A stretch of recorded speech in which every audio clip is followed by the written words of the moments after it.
नमस्कार दोस्तों। मैं एक बार फिर हाजिर हूँ आपकी खिदमत में। आज मैं आपको बताने जा रहा हूँ एक बहुत पुरानी फ़िल्म के बारे में।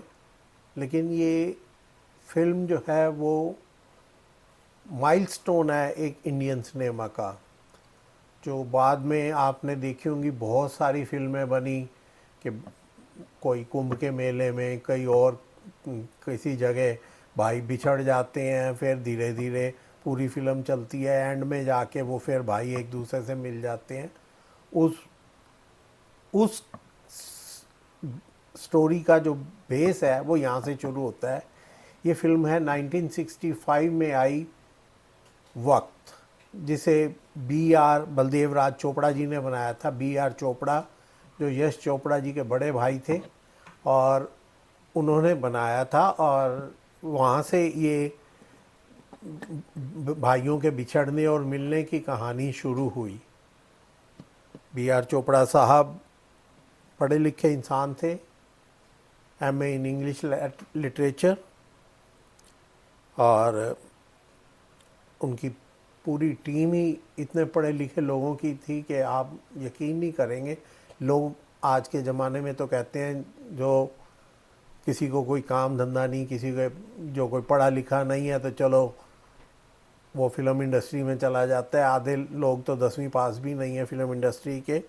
इस फिल्म के सारे करेक्टर, बलराज साहनी साहब master in English literature, government college Lahore. Chopra साहब, B R Chopra, master in English language. Sunil Dutt, ये बीए हिस्ट्री। रहमान साहब, मास्टर डिग्री। और ऐसे बड़े बड़े पढ़े लिखे लोगों से भरी हुई ये फिल्म। रहमान साहब जबलपुर के कॉलेज से ग्रेजुएट, पोस्ट ग्रेजुएट रहे हैं। और ऐसे पढ़े लिखे लोगों से बनी हुई ये फिल्म एक उस ज़माने में सबसे पहले बनी, जिसमें लाला केदारनाथ जो बलराज साहनी हैं, उनकी ड्राई फ्रूट्स की दुकान खोलते हैं। और उनके 3 बच्चे हैं, तीनों साल अलग अलग हैं, लेकिन सबकी डेट ऑफ बर्थ सेम है। मतलब हैप्पी बर्थडे सबका सेम है, लेकिन हाँ, एक छोटा 1 साल का, एक शायद 3 साल का है, और बड़ा 5 साल का है।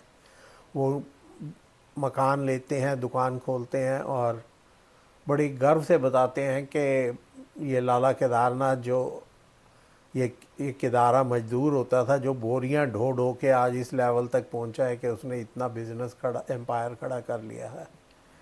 और पार्टी चल रही है, सब लोग आए हुए हैं, और उसमें एक एस्ट्रोलॉजर साहब भी आए हुए हैं जो कुछ बताना चाहते हैं, लेकिन लाला जी सुनने से इनकार कर देते हैं।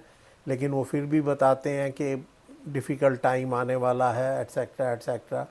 तो वो लाला जी कहते हैं कि मैं अपना भविष्य खुद बनाया है और अपने बच्चों का भी खुद बनाऊंगा। एस्ट्रोलॉजर उन्हें मना करते हैं ऐसा बोलने से कि वक्त से आगे कुछ नहीं बोलते, और लाला जी नहीं उसकी बात मानते और अपनी बात कहते रहते हैं। एनीवे, तो फिल्म के कलाकार जो 3 भाई हैं, जो लाला जी के 3 बेटे, बड़ा बेटा बड़ा होके चोर बनेगा, जो कि ऑब्वियसली राजकुमार होंगे। दूसरा बेटा एक वकील बनेगा, सुनील दत्त। और तीसरा बेटा बेरोजगार, शशि कपूर। और उस फिल्म में राजकुमार और शशि कपूर ये अपनी सीनियरिटी के हिसाब से ये लोग कम सीनियर थे। सुनील दत्त साहब इनसे ज़्यादा सीनियर थे। शशि कपूर तो खैर स्टार्ट ही कर रहे थे कैरियर, उनके ऐसा कोई नाम नहीं था, तो उनका रोल भी बड़ा मामूली है इस फिल्म में, कोई ज़्यादा नहीं था।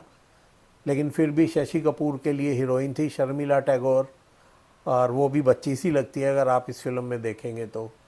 और जो टॉप का हीरो था उस टाइम का वो थे सुनील दत्त।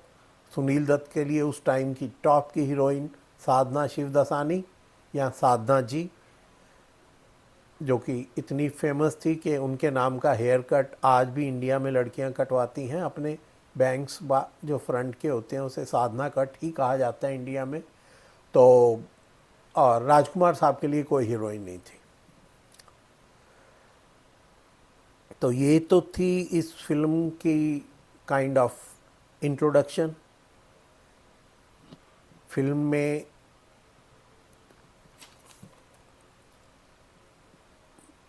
वो पार्टी चल रही होती है, उसमें गाना सुनाने को सब लोग कहते हैं, तो एक कवाली कम गाना मन्ना डे की आवाज़ में जो बलराज साहनी साहब पे पिक्चराइज हुआ है, बलराज साहनी साहब की वाइफ अचला सचदेव वो ढोलक बजा रही हैं। और बलराज साहनी साहब, ये एक आइकॉनिक गाना है, मेरी उम्र में आके हर कोई अपनी पत्नी के लिए गाना ज़रूर गाता है, ऐ मेरी जौहरा जबी तुझे मालूम नहीं, तू अभी तक है हंसी और मैं जवान, तुझ पे कुर्बान मेरी जान। और उसके बाद सब लोग घर जाते हैं और फिर आता है एक बहुत बड़ा अर्थक्वेक। कितने मैग्नीट्यूड का वो मुझे नहीं पता, लेकिन काफ़ी ज़बरदस्त अर्थक्वेक आता है, बिल्डिंगें गिर जाती हैं, सब फैमिली तहस नहस बिछड़ जाती है, कहीं कुछ नहीं होता। बड़ा बेटा कहीं निकल जाता है, मझला कहीं निकल जाता है, छोटा माँ के साथ रहता है क्योंकि वो बहुत छोटा होता है, माँ की गोद में होता है, और लाला जी कहीं और चले जाते हैं, सब बिछड़ जाते हैं। फिर सिलसिला होता है, छोटा बेटा जो बड़ा बेटा होता है वो एक अनाथालय में चला जाता है। जीवन अनाथालय का वार्डन है, जो कि बच्चों को मारने में बहुत एक्सपर्ट है और उनको कम खाने को देता है और आप खाता रहता है। तो ये राजकुमार जो लाला जी का बड़ा बेटा होता है, जिसका नाम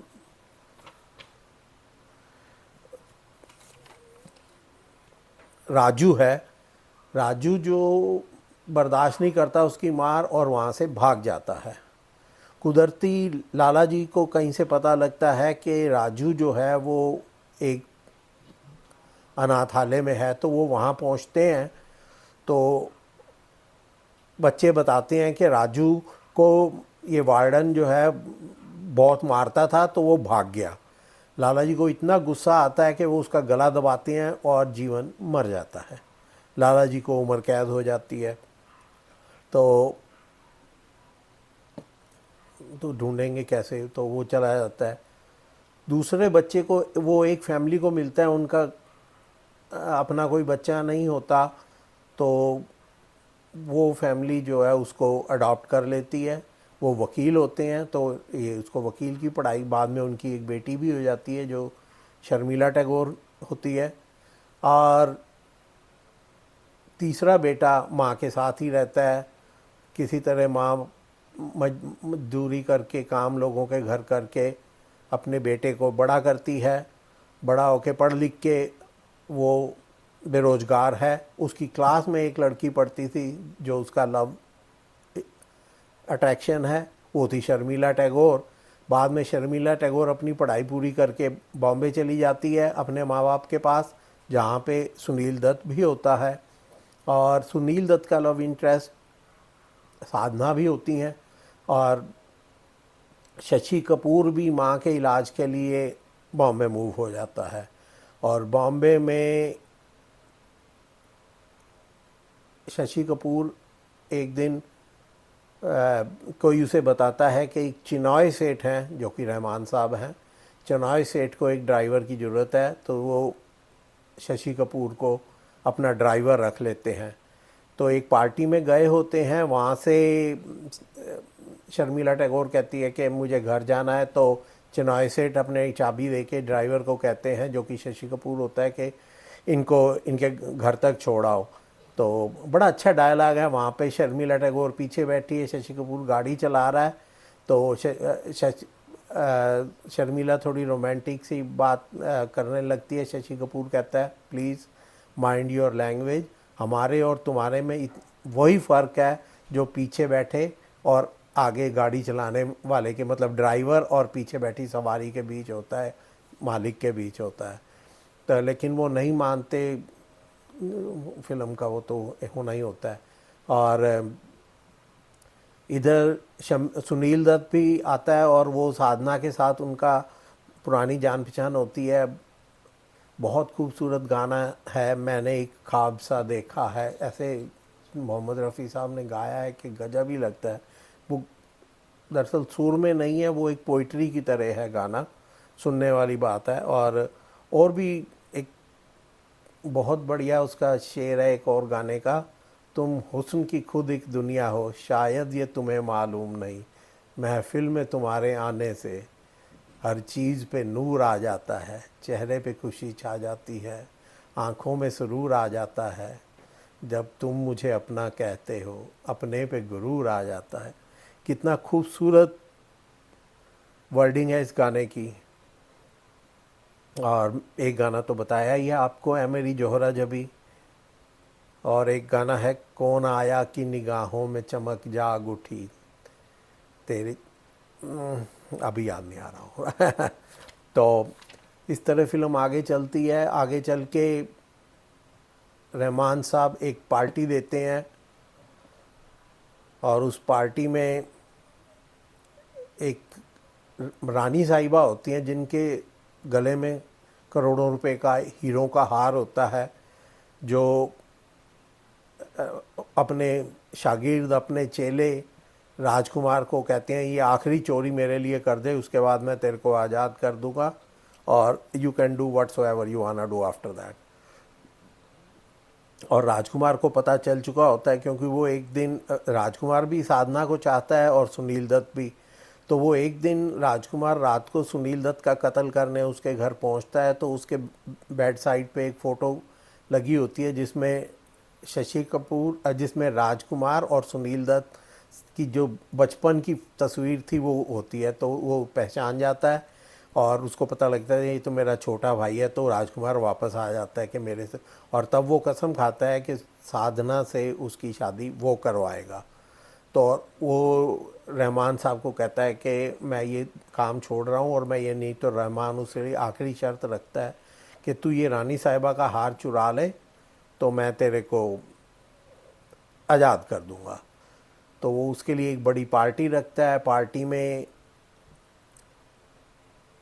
एक गाना चल रहा होता है, एक लेडी सिंगर गाना गा रही है। सिंगर का नाम है एरिका लाल। वो कौन थी, कहाँ से आई थी और वो कहाँ गई बाद में कहीं नहीं दिखी, लेकिन ये गाना बड़ी खूबसूरती से उन पर पिक्चराइज हुआ है और वो बहुत ही खूबसूरत लग रही हैं। अबव 50 टाइस की लेडी हैं और बड़ी खूबसूरती से गाना गा रही हैं। आगे भी जाने ना तू, पीछे भी जाने ना तू, जो भी है बस यही एक पल है, जीवन का फ़लसफ़ा है ये। और वो गाना, और उस दौरान मदनपुरी एक गुंडा होता है जो साधना को बदतमीजी कर देता है, छेड़ देता है, जिससे सुनील दत्त को गुस्सा आता है और दोनों में हाथापाई हो जाती है। और बाद में पता चलता है कि मदनपुरी का कत्ल हो गया है। असल में वो कत्ल किया होता है रहमान साहब ने, क्योंकि वो रहमान साहब का पालतू गुंडा होता है और वो उसको डांटने लगते हैं तो उससे बर्दाश्त नहीं होता, वो रहमान साहब पे अटैक करता है। और रहमान साहब, एक पुराने ज़माने में वॉकिंग स्टिक हुआ करती थी, आज भी शायद होती हो, कह नहीं सकते, उसके अंदर उसकी नाव को घुमाओ तो उसके बीच में से 1.5 फुट 2 फुट लंबी एक तलवार निकलती थी जिसे गुप्ती कहते थे। तो रहमान साहब उन दिनों रईस लोग ज़रूरत हो या ना हो लेकिन वो वॉकिंग स्टिक लेके चलते थे और रहमान साहब अपनी वो वॉकिंग स्टिक में से गुप्ती निकाल के उसका मर्डर कर देते हैं। और बाद में उस डेड बॉडी को ले जाके राजकुमार के रूम में अलमारी में रख देते हैं और खुद ही फ़ोन करके पुलिस को बुलाते हैं और राजकुमार के कमरे में भेजते हैं। आपको यकीन नहीं करोगे, इस फिल्म में इसके बाद करीब आधे घंटे से ज़्यादा लंबा कोर्ट सीन है और उस ज़माने में लॉ के स्टूडेंट्स को ये फ़िल्म देखने की स्पेशल मतलब उनके लिए रिकमेंडेशन की जाती थी कि ये फ़िल्म देखनी मस्ट है। बहुत लंबा चौड़ा और बड़ा लॉजिकल क्रिमिनल लॉ का सीन है उसमें, कि किस तरह सुनील दत्त जो है वो राजकुमार को बचाता है, और वो अपने आप में एक देखने वाली चीज़ है। तो और तो इस फिल्म के बारे में ज़्यादा क्या बताऊं आपको। तो कोर्ट सीन चलता है, और बाद में कोर्ट सीन में वहाँ पे शशि कपूर, क्योंकि उसने झूठी गवाही दी होती है, तो वो भी आया और उसकी जो गवाही पकड़ी जाती है, तो वो भी वहाँ आया होता है अपनी माँ को लेके वहाँ पे। जब राजकुमार भाग रहा होता है डर के पुलिस से, तो उसको बलराज साहनी ने पकड़ा होता है। कोई पहचानते नहीं, बचपन में बच्चे गुम हो गए थे तो अब कैसे पहचानेंगे, तो वो ही पकड़वाता है उसे। और वो भी वहाँ खड़ा होता है कि मैं शुक्र है मेरे को पाप लगने से बच गया मैंने। तो लेकिन राजकुमार क्योंकि 10 एक साल का होता है, तो वो पहचान जाता है कि ये तो मेरे माँ बाप हैं। और सुनील दत्त को तो वो पहले ही पहचान चुका होता है कि वो मेरा भाई है। तो एंड में 1 मिनट के सीन में पूरा परिवार मिल जाता है। और फिर मतलब वक्त का उन्होंने बताया कि एक वक्त पे उनका प्राउड जो था उसने पूरा परिवार तहस नहस कर दिया। और उसके बाद फिर बड़ा शोरूम खुलता है, उसके ऊपर लिखा होता है लाला केदारनाथ एंड सन्स। और राजकुमार कहता है देखना पिताजी, अब हम पूरी दुनिया को मुट्ठी में कर लेंगे। तो फिर लाला केदारनाथ कहते हैं बेटा बड़े बोल नहीं बोलते, और मैं भी आपको यही कहूँगा, बड़े बोल नहीं बोलते, वक्त से डर के रहते हैं। फिल्म बेहद ही खूबसूरत थी। और मैं इसके बारे में इससे ज़्यादा क्या बताऊं। इतने पढ़े लिखे लोग इस फिल्म में एक्टिंग कर रहे थे, और इतने खूबसूरत 2 हीरोइन साधना जी और शर्मिला टैगोर, जो उन दिनों नई नई ही आई थी फिल्मों में। रिश्ते में वो रविंद्रनाथ टैगोर साहब की ग्रेट ग्रैंड डॉटर लगती हैं। तो बड़ी काइंड ऑफ एजुकेटेड फैमिली से हैं वो भी। तो और राजकुमार साहब का तो जवाब ही नहीं। इस फिल्म का एक डायलॉग आज तक लोगों की ज़बान पर है, यानी जिनके घर शीशे के होते हैं वो दूसरों के घर पत्थर नहीं फेंका करते।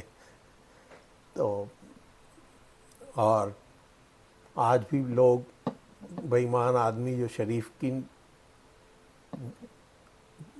ढाल में रहते हैं, लोग उनको चिनाए सेठ कहते हैं, कि मतलब वो हैं तो बेईमान लेकिन शरीफ बनते हैं। मैं कभी मौका लगे मैं आपको रिकमेंड करूँगा, आप ये फ़िल्म ज़रूर देखिएगा। बड़ी बेहतरीन फिल्म है, आपको पसंद आएगी।